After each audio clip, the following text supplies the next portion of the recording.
Hello and welcome to EWTN Pro-Life Weekly. I'm your host, Prudence Robertson. Abortion battle in Mexico. A recent ruling by Mexico's Supreme Court could result in broadened access to the fatal procedure. As we in the U.S. work to save babies in a post-Roe era, the people of Mexico may be in for an even tougher battle, as pro-abortion forces in their country seem to be gaining the backing of the federal court system. We hear about the pro-life resources available to Mexican women from an expert on the ground. State update.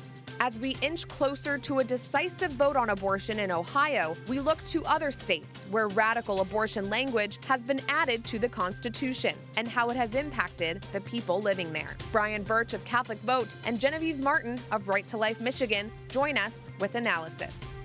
Taking the Leap.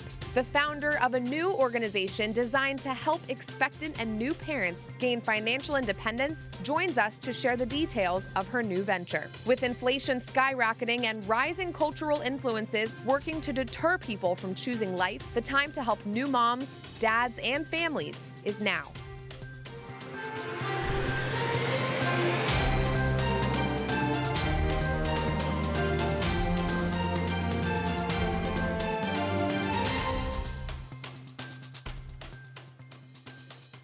A recent ruling by Mexico's High Court, the Supreme Court of Justice of the nation, drastically expands Planned Parenthood's ability to facilitate abortions in the country and opens the door for a so-called right to abortion to be added to Mexico's constitution. The decision is nuanced, but it reads that the part of Mexico's federal penal code that bans abortion no longer applies to women who seek abortions from Planned Parenthood's Mexico conglomerate, HIRE. This will likely result in more abortions across the country, given that HIRE is the main actor in the Mexican abortion industry. Now, Mexico faces the reverse of what we currently have in the U.S. While our Supreme Court has ruled that states throughout the Union have more freedom to pass laws to defend life, the Mexican Supreme Court has ruled that their states have more freedom to enact laws to end the lives of unborn babies. Joining us to discuss is Mario Alberto Romo Gutierrez. He is the National Director of Red Familia, a Mexican pro-family organization. Mario, thank you for joining me. What's your reaction to your Supreme Court's recent ruling? Yeah, it's a pleasure being with you guys and with your audience. It seems like we are like 30 years you are 30 years ahead of us, because now you have the Supreme Court ruling in favor of, if not life at all, maybe to allow as you said in the intro, allow the states to regulate this issue. So it's no longer a constitutional right per se. Right. But in Mexico, the Supreme Court is taking the opposite direction. They decide about the core of the issue. And they now, for the first time, said that abortion is a constitutional right. They didn't do that before. So it's a difficult time now. HIRE is now trying to expand abortion with this legal permission that the court gave them. But now we are fighting in the states level to make abortion unprovidable. I mean, there are a lot of health regulations, the right of religious conscience for the medical staff as well. And we are fighting those battles in order for them to not being allowed to offer this tremendous and awful thing that allow abortions to be a constitutional right. Sure. So now the battles are on the states right now. Right. And despite this unfortunate ruling from the Supreme Court, there are still things that can be done to protect life in your country, as you're as you're speaking about, can you explain the breakdown of how many Mexican states still protect life? Yeah, if you could explain that. It's the vast majority as we speak. They could only they haven't been able to change the laws in the states in a democratic way. So that is why the court had to act like this without democratic discussion and imposing it. And now the vast majority still have the protection of life from conception to natural death. They only have now 13 states out of 32 that took away the protection from the conception. The local constitutions, they still have this protection, but they took, the court took the word from conception. So that is, that unprotects the babies, the unborn babies. Right. But it's states out of 32. What comes next for the pro-life movement in your country, and how are Catholics playing a role, before I let you go? Unfortunately, Catholics pray like Catholics, but they don't vote like Catholics. That's one of the problems. In Mexico, we have a pretty strong separation of church and state. It's not a positive the religion is not viewed in a positive way. Interesting. Here in Mexico, we have more than a separation. It's kind of a fight. So we have to convince the Catholics that voting with your faith is not something wrong.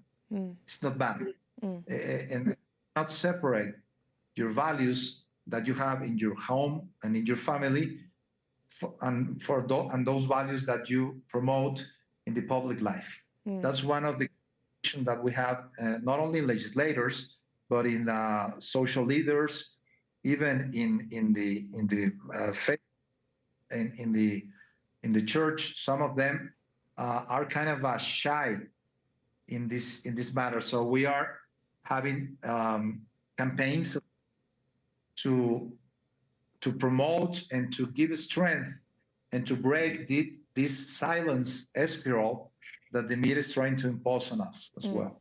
Thank you for explaining that. I appreciate it. Mario Romo of Red Familia, thank you for your work. God bless you. We're praying for your country.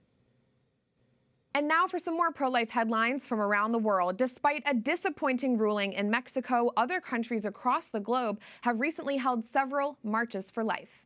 Since August, pro-life marches have taken place in India, Taiwan, and the United Kingdom. Most recently, on September 16th, thousands of Germans took to the streets in Berlin and Cologne to honor the unborn.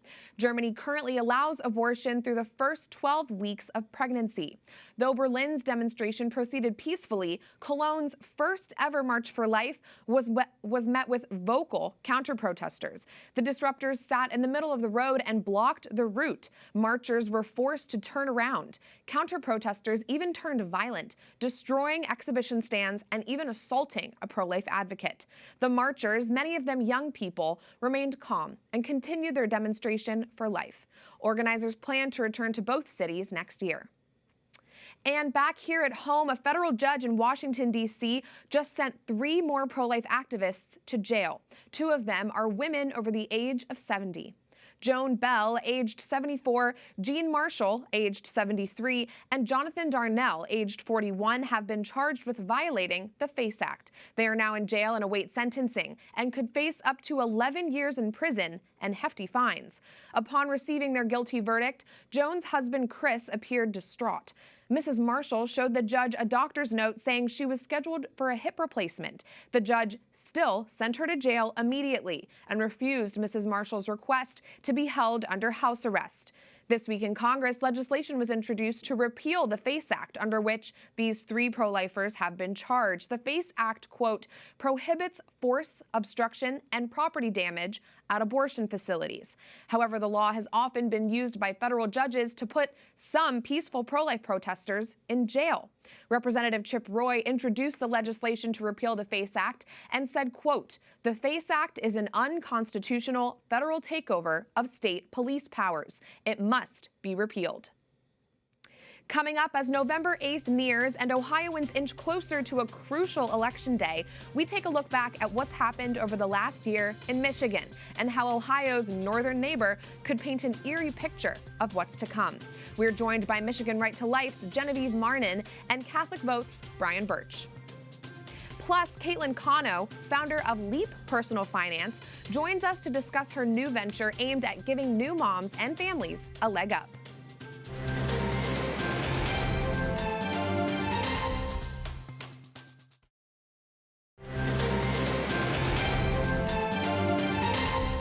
You're watching EWTN Pro-Life Weekly. I'm Prudence Robertson. Welcome back to our program. Now that you're up on all the pro-life happenings around the world, let's come back stateside. We're just over a month away from Election Day in Ohio, and pro-life groups in the state are more than concerned about the initiative that could enshrine abortion in the state's constitution. They're pointing to Michigan as a warning sign, as the effects of Proposal 3, which cemented a so-called right to abortion in the state constitution, play out in real time. What's more, pro-abortion groups have become unabashed in their tactics to win, going so far as to use the divine mercy image to promote ending the lives of innocent children by abortion.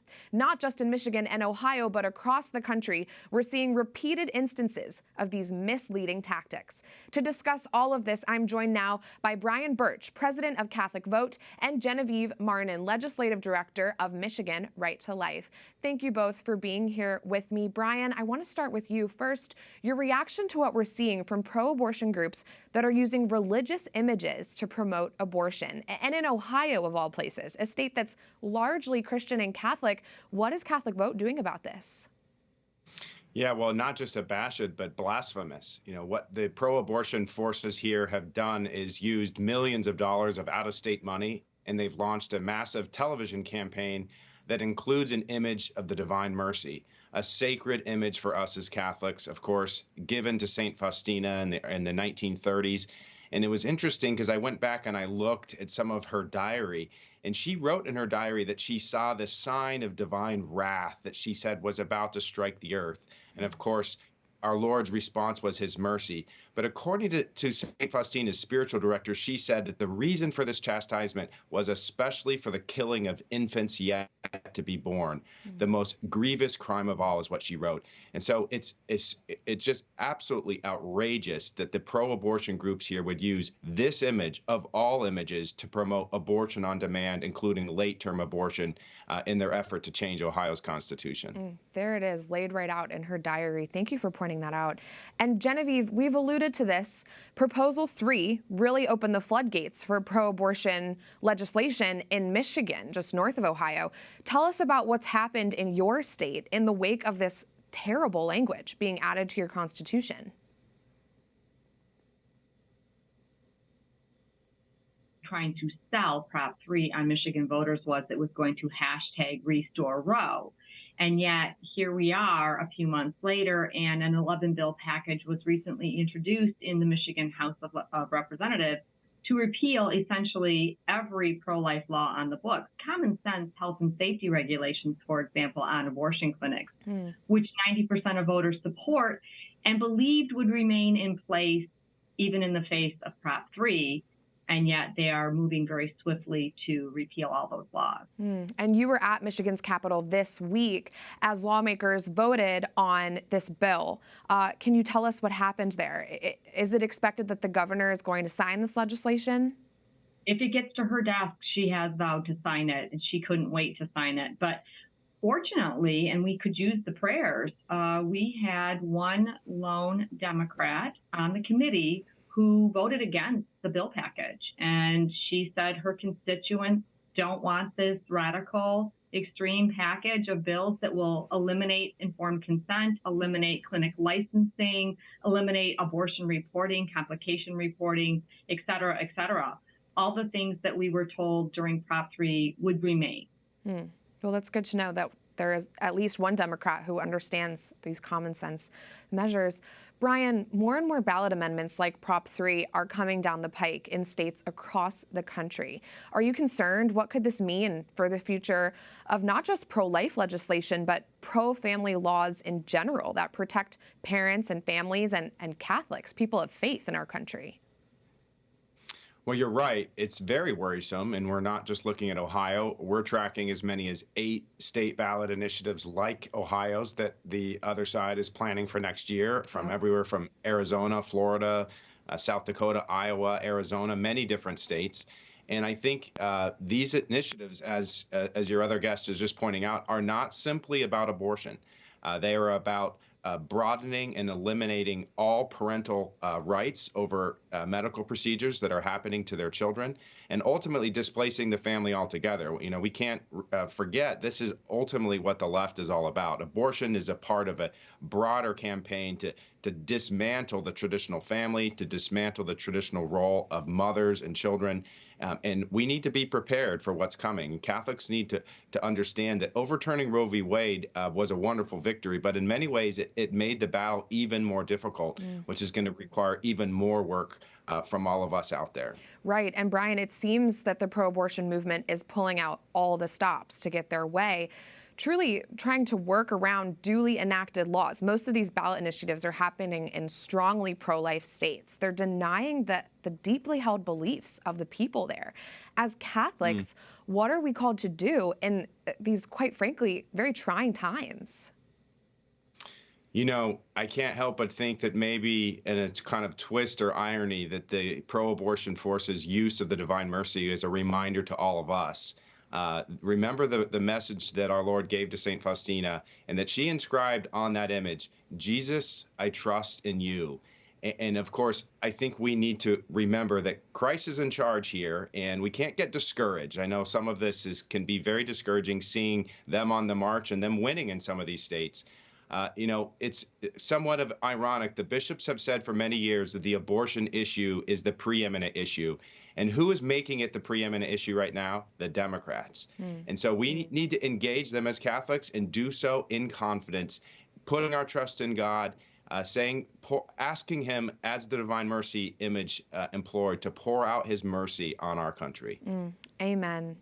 And Genevieve, before we wrap up this discussion, could you just kind of once more give a glimpse into what you're facing in Michigan, and if you have any advice for Catholics, pro-life people in other states who might be facing what you're facing in Michigan soon, what would be your advice to them?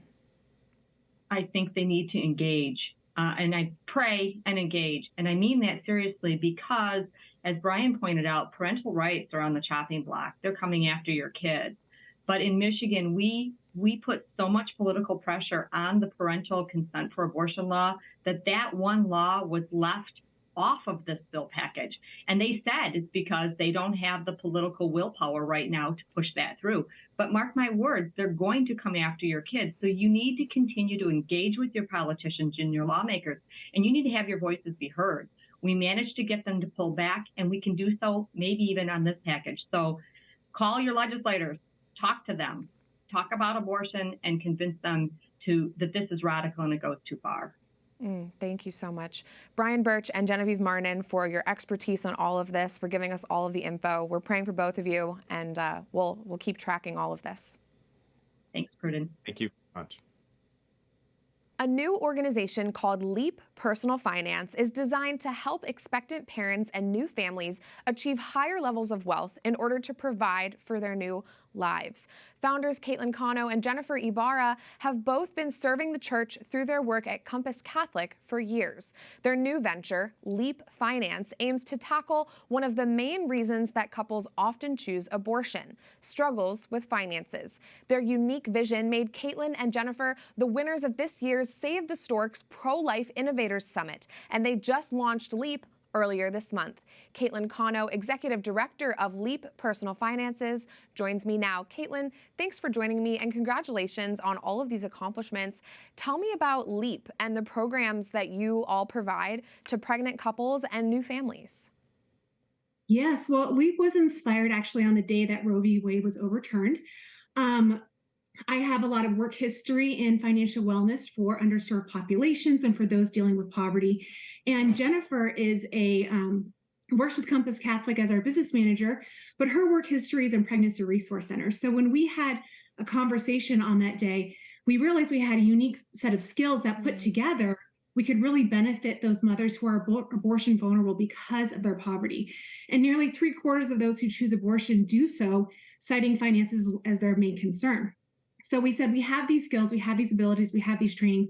How can we help that mother who is in that moment of making that decision, make the decision for life, and a decision where she and her child can thrive together? Yeah, that's really beautiful. And putting your two heads together really makes for the perfect kind of skill set. That's wonderful.